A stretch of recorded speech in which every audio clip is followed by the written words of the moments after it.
Hi Virgo, kumusta po kayong lahat? Okay, so yun Virgo, maraming salamat po sa walang sawang pagsubaybay sa ating mga reading.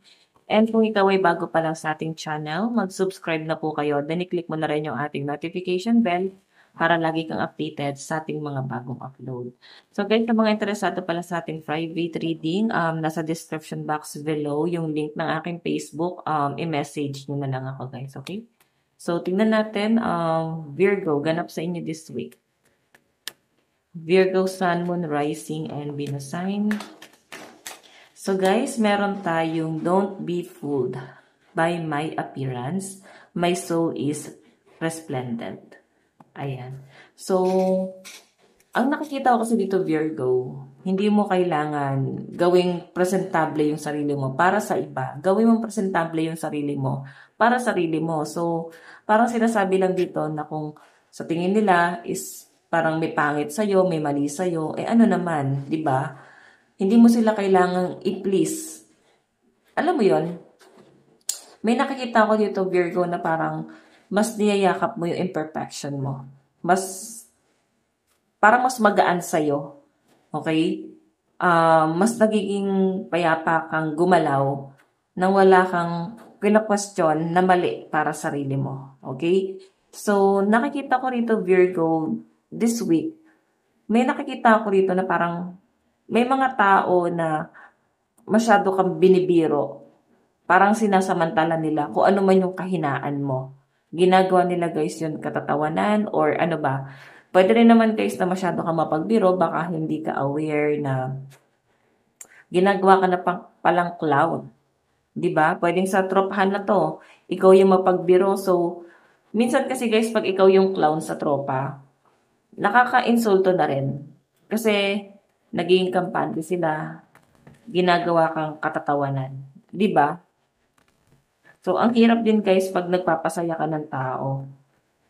Kasi minsan, may mga taong insensitive, akala nila okay sa'yo. So, may mga ganun. Medyo insensitive na sila sa mga sinasabi nila, sa mga action nila sa inyo. Tignan natin guys, meron tayong sorry not sorry.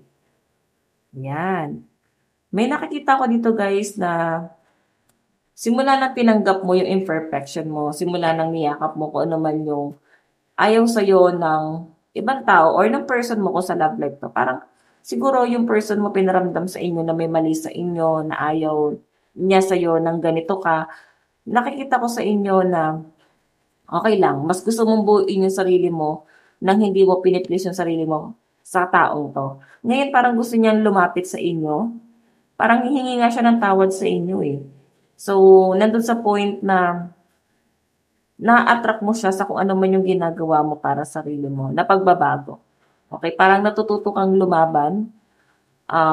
Virgo, natututo kang i-improve yung sarili mo nang walang tulong na tong taong to, ng person na to. Yung tipong, nung walang-wala ka, nararamdaman mo parang tinuring ka niyang basura eh. Ngayong meron ka, hitik ka sa bunga, alam mo yun, gusto niya guys, may makinabang siya sa kung ano man yung makukuha mo, no? Or makinabang siya sa fruit of labor mo. Okay? Tingnan natin guys.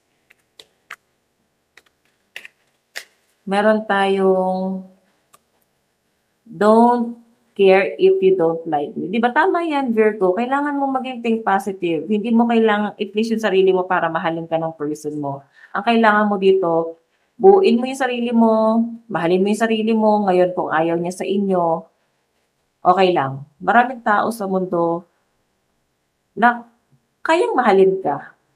Okay? Maraming tao sa mundo na so siguro guys meron kayong parang ano hindi pagkakaintindihan ng person mo.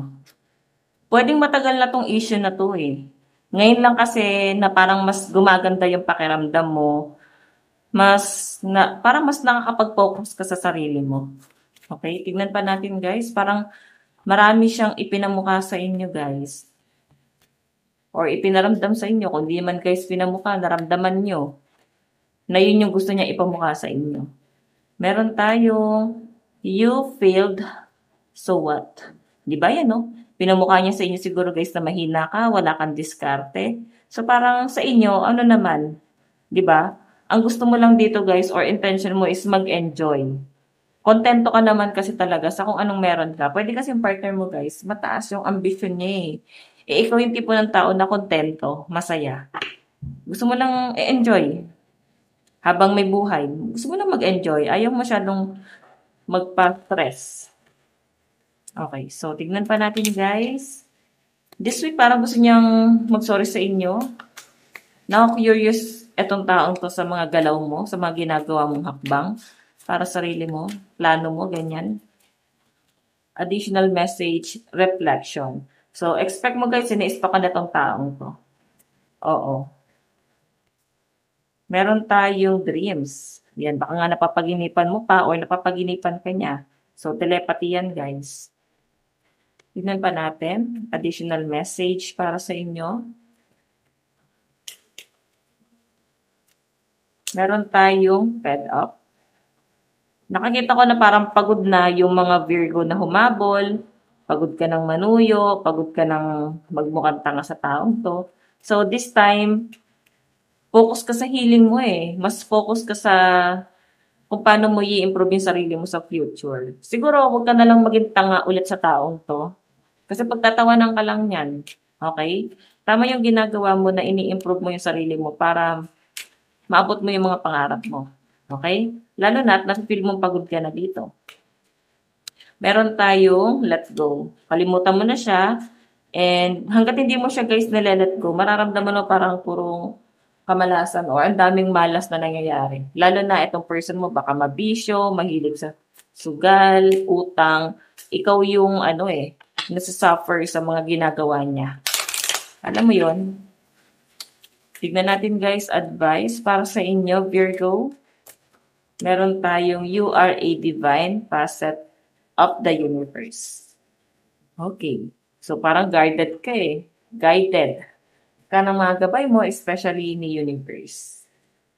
Ayan. I clear my energy field. So, ayan guys, mag-cleanse ka sa paligid mo, no? Pwedeng sa pag-overthink mo, guys. Ayan, sa pag-overthink mo, nakaka-absorb yung ambience mo ng negative energy na nanggagaling sa aura mo. Okay? Kaya i-cleanse mo siya para mawala na rin sa paligid mo. Okay? So, ayan guys, ito lang naman po ang inyong reading. Maraming salamat po. God bless and love you all. Bye-bye!